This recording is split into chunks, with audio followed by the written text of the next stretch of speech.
In this series, I've been trying to create the deep, dark dimension that so many people have been theorizing about, bringing something weird and wonderful to the table, unlike anything else in Minecraft. I'm going to push my building skills to the absolute limit, making some of the strangest builds I've ever come up with, and creating a whole timeline and storyline to go alongside. Previously, I built the Desolate Plain, a landscape that was ground zero for the Sculk Apocalypse that took over this world and is creeping further and further into the overworld with every player that passes through. But today, we're going to be turning our attention to the Shattered Landscape, a final refuge for the inhabitants of this world before being forced to flee to the overworld. What affected this area so severely that the ground itself smashed like a pane of glass? How was the rift opened for people of this world to escape to the overworld? And how did life continue to survive here against all odds? Let me introduce you to another important character in the history of this dimension.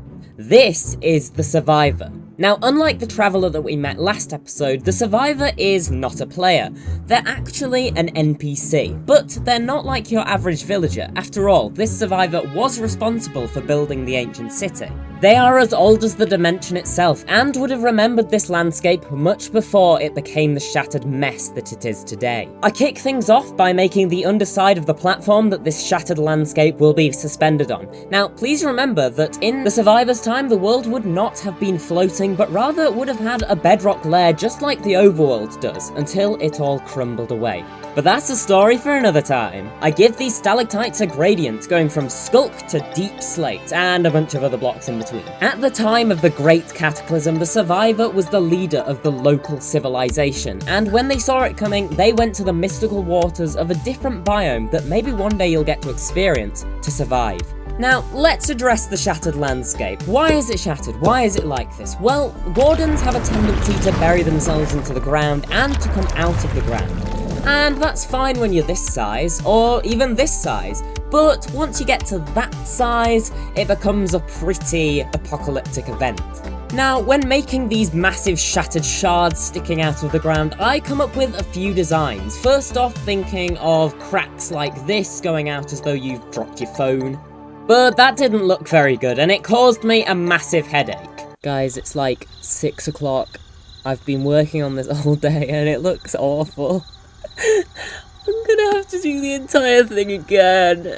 The design I eventually settled on had loads of different obelisks sticking up at different angles, but more so leaning towards the central hole that this warden would have come out of. At the time, this mega warden was the biggest living thing on the planet, and the villagers had never seen anything like it, so they fled to the nearby biome, which allowed a few of them to survive. Whilst painting the shattered landscape, I realised that it needs to be a little bit different from the Desolate Plain that we looked at before. The patches of Sculk are smaller and more condensed to the top of these cracks. So by this point in the story, the Survivor is huddled in the waters of a nearby biome. But meanwhile at the shattered landscape, volcanic activity is starting to push the tip of something out of the crater that the Warden came out of. This is the Mirrored Mountain, and it's the reason that life was able to continue in the shattered landscape of the Deep Dark Dimension. But we'll get to why in a minute. When building this mountain, I specifically only give it peaks to one side and a flat area to the other side, because there's going to be a structure going here that effectively looks like the other peaks of the mountain. Initially, I give this mountain a gradient on the top going from magma down to dripstone, with a couple of blocks in between. But I changed this at a later date to go from amethyst down to blackstone because it just fits a lot more with the blue of the Sculk that surrounds it. Now let's get back to why this mountain was the sustainer of all life in this area. Life was able to continue here because Sculk had only affected the surface, and the Mirror Mountain, as it would sound, is a direct mirrored image of a mountain that is below it, meaning that it remained unaffected by the Sculk. Until the bedrock crumbled away at least. Emerging from the nearby biome, the Survivor with their ancient knowledge surveyed the situation and began the perilous journey towards the shattered landscape. And this is the atmosphere of this place that would have greeted them. I put a lot more effort this time into making a real atmosphere in this biome, and you can almost hear the walls creaking around you. If you'd like to experience what the atmosphere of this place is like in a lot more detail, then I've put up a video on my other channel that goes through the entire world without any talking and specifically focuses on atmosphere. I'll leave a card to that at the end if you're interested. After finally reaching the center of the shattered landscape and climbing the mirrored mountain, the survivor had only one task left to do: to establish a new civilization, which he did with himself and two other characters who maybe we'll meet some other time. The settlement that they make is a citadel, which is supposed to fill in with its roofs for the peaks that the mountain looks like it's missing. Now, I take quite a lot of inspiration from cathedrals and also quite a bit from the citadel at the end of time from Loki. Now, it is originally sandy coloured, but as I do with everything apparently, I changed the gradient a bit later to fit in more with the landscape around it.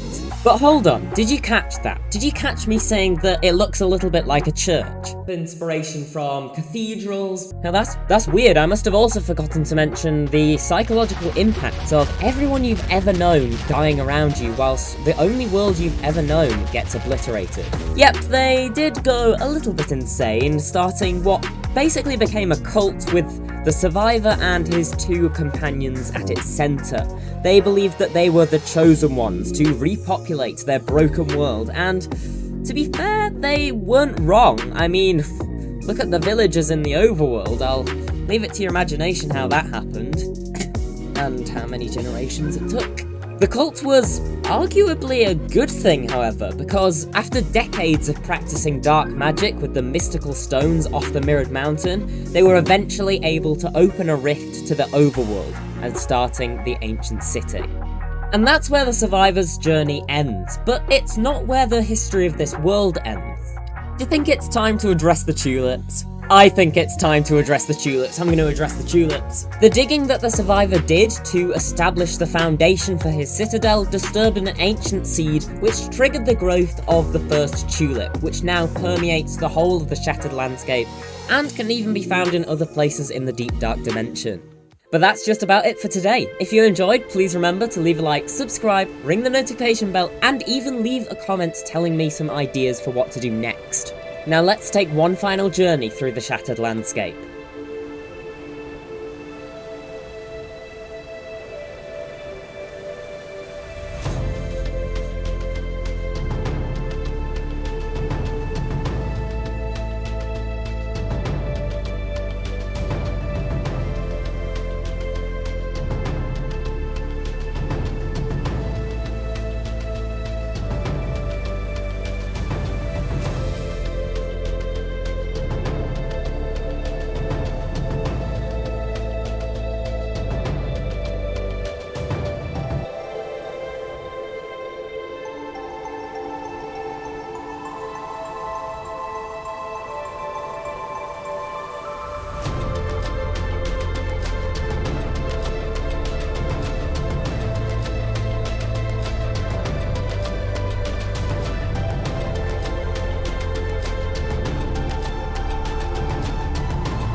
At the time of the cataclysm, the